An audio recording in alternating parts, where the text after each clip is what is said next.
Queridos hermanos, el Evangelio de este domingo es Mateo capítulo 21, versículos del 28 al 32. Nos preguntamos qué nos quiere enseñar Jesús con esta parábola de los dos hijos a los que su padre manda a trabajar en su viña. Uno le responde, no quiero, pero después se arrepiente y va.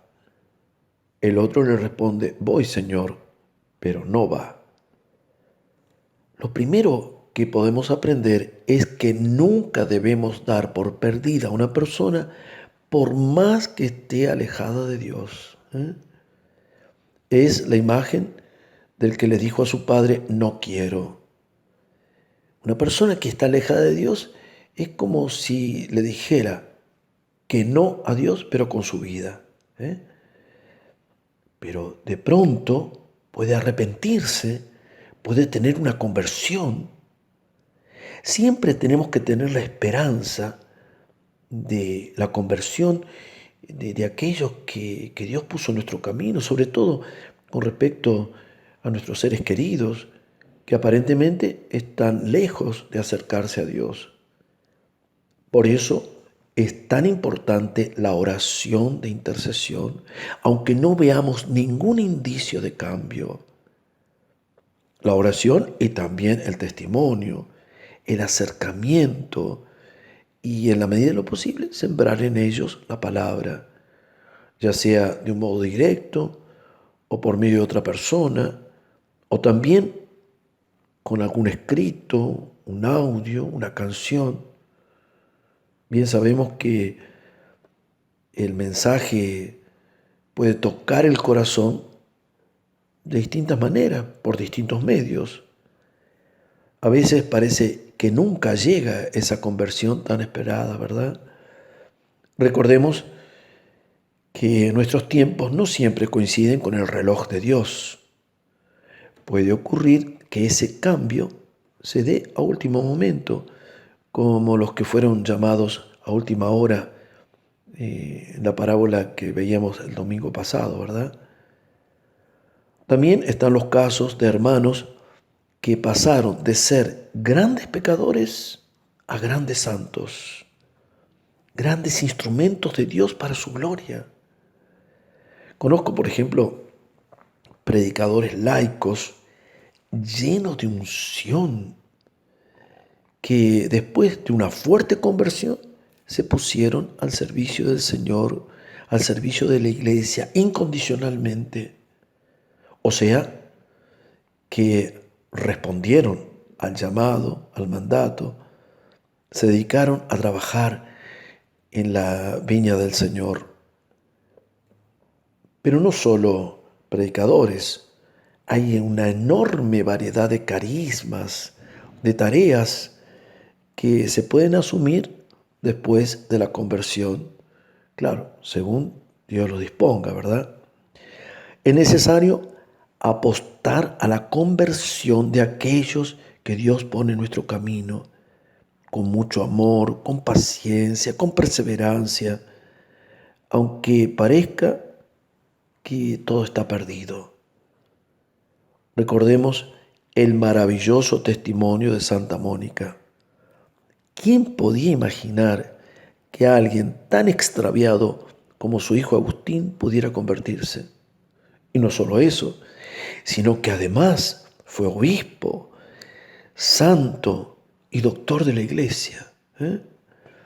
Por eso no se trata solamente de tener esperanza, sino también la responsabilidad de hacer algo por la conversión de lo que el Señor nos encomienda.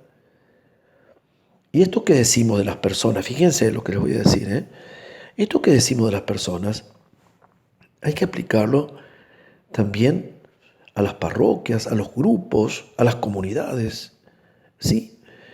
Porque ocurre a veces que algunas comunidades, y a causa de la fragilidad humana, son afectadas por virus espirituales y quedan muy debilitadas y en ocasiones hasta destruidas.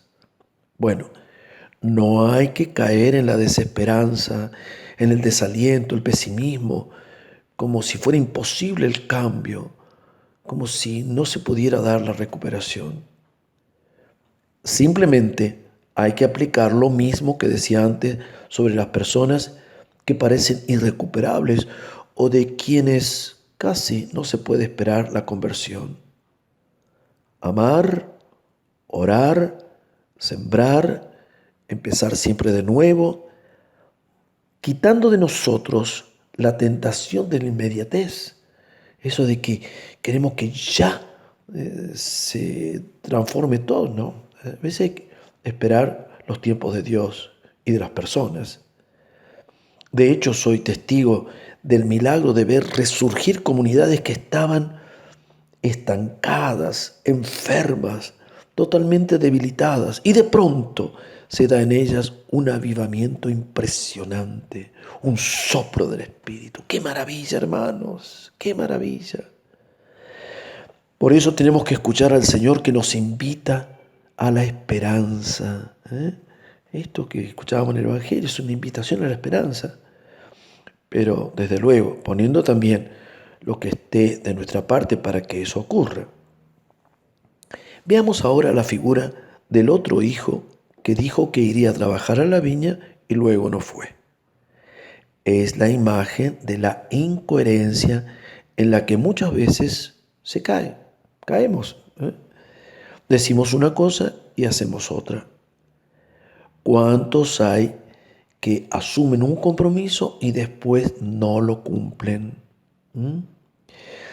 Es el caso también de los que tienen buenas intenciones, pero como se dice, del dicho al hecho hay mucho trecho. ¿De dónde viene esa incoherencia, esa falta de perseverancia? ¿Por qué hay falta de continuidad en el esfuerzo del seguimiento de Jesús o en el apostolado? A todo esto le podemos poner un nombre: tibieza. O en algunos casos puede llegar a ser algo peor: la asedia. ¿De qué se trata esto? Es una enfermedad espiritual que hace mucho daño. Es desgano para lo espiritual, pereza, pereza espiritual, rechazo del sacrificio que supone el desarrollo de la vida espiritual. Viene a ser como una anemia o como una parálisis.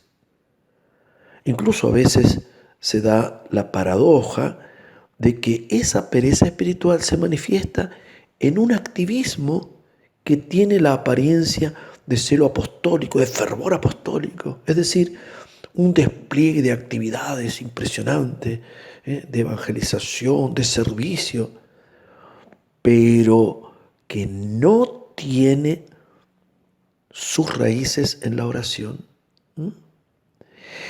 El enemigo nos puede engañar haciéndonos creer que avanzamos en el camino espiritual o que realmente estamos trabajando muy bien apostólicamente. Y no es así. Hasta podemos llegar a dar una imagen positiva de nuestro compromiso en la iglesia. Y es mentira, es pura apariencia. Es lo que hizo el segundo hijo.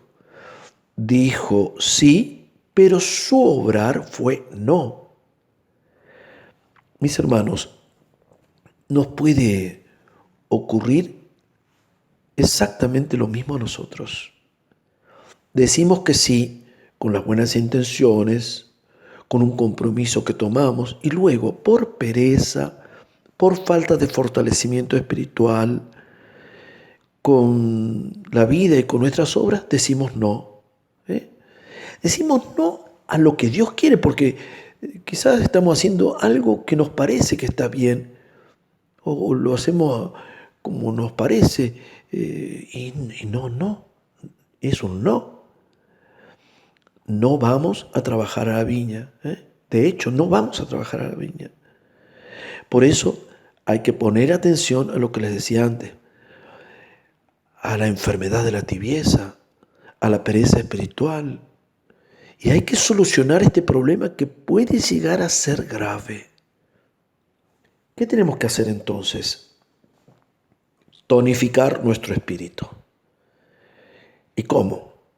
Con los medios que ya sabemos y que están a nuestro alcance. La oración, los sacramentos, la palabra de Dios, la devoción a la Santísima Virgen, la lectura espiritual, el pedir ayuda y sobre todo recibir el bautismo en el Espíritu Santo. Entonces sí, revitalizados de este modo, con nuevas energías espirituales, tendremos la capacidad de poner en práctica ese sí que le dimos al Señor. Les cuento un testimonio que tiene una parte muy dolorosa y otra maravillosa. Hace muchos años fuimos con un grupo de hermanos de nuestra parroquia a un encuentro carismático en Río Cuarto, Córdoba. Predicaba el padre Emiliano Tardif, nombre de Dios que no sé si saben que está en proceso de canonización.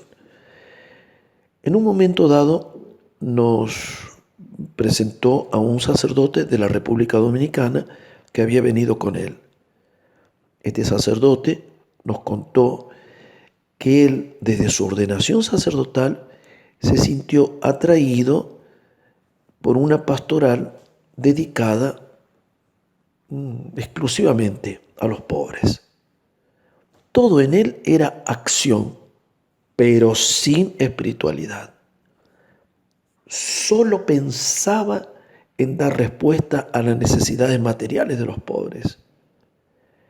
Esto lo llevó a perder el sentido evangélico, el sentido sobrenatural de lo que debe ser la respuesta a nuestros hermanos más necesitados. La verdadera respuesta, ¿no?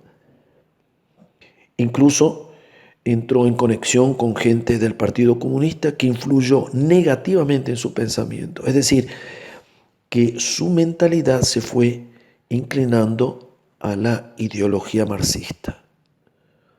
Lógicamente esto provocaba en él una tremenda alteración, ¿no? Había pensado en dejar su ministerio sacerdotal, pero nos contaba que no lo hacía por orgullo, para que no cayera su imagen y quedara como un fracasado. Los fieles de su parroquia estaban muy preocupados y, por supuesto, no sabían qué hacer. Oraban por él y trataban de hacerle ver su horror. Pero nada. Le pedían que fuera a hablar con el padre Emiliano Tardif. Por mucho tiempo se resistió y hasta se burlaba de ellos. Finalmente, solo para que lo dejaran de molestar, fue al encuentro del padre Emiliano. Y la gracia obró extraordinariamente en este padrecito. El Señor flechó su corazón. Se confesó, recibió el bautismo en el Espíritu Santo, cambió su vida y comenzó a vivir plenamente su sacerdocio, lleno de unción, de amor, de alegría. Al final de su testimonio nos dijo: yo llegué a este punto de estar tan mal porque dejé la oración. Mi vida se secó, pero ahora sí tengo oración y vivo feliz mi sacerdocio. Mis hermanos, lo que le ocurrió a este sacerdote nos puede ocurrir a nosotros. Claro, si aflojamos en la vida espiritual, si caemos en la tibieza, en la asedia, bueno, nos va a ocurrir lo mismo. Quizás no con esa magnitud, pero sí es una forma de decir que no al Señor con nuestra vida. O sea, no estamos respondiendo a lo que Él espera de nosotros. Y así nos identificaríamos con el hijo que no fue a trabajar a la viña después de haber dicho que sí. Nos puede pasar a nosotros. Por eso la importancia de nuestra vida espiritual como fuente de nuestra acción apostólica. La vida espiritual que tiene que ser la raíz de toda nuestra acción en el seguimiento de Jesús, ¿no? La vida espiritual, así, sobre todo con la unción del Espíritu Santo. Señor, queremos pedirte la gracia de la conversión permanente para responder al llamado que nos haces de ir a trabajar a tu viña.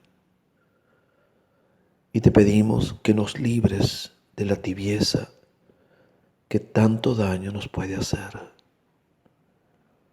Madre Santísima, alcánzanos la gracia de ser coherentes en nuestra fe y nuestro compromiso con el Señor. Amén. Y les dejo mi bendición. Que la bendición de Dios Todopoderoso, Padre, Hijo y Espíritu Santo, descienda sobre ustedes y permanezca para siempre. Amén. Aleluya. Gloria a Dios.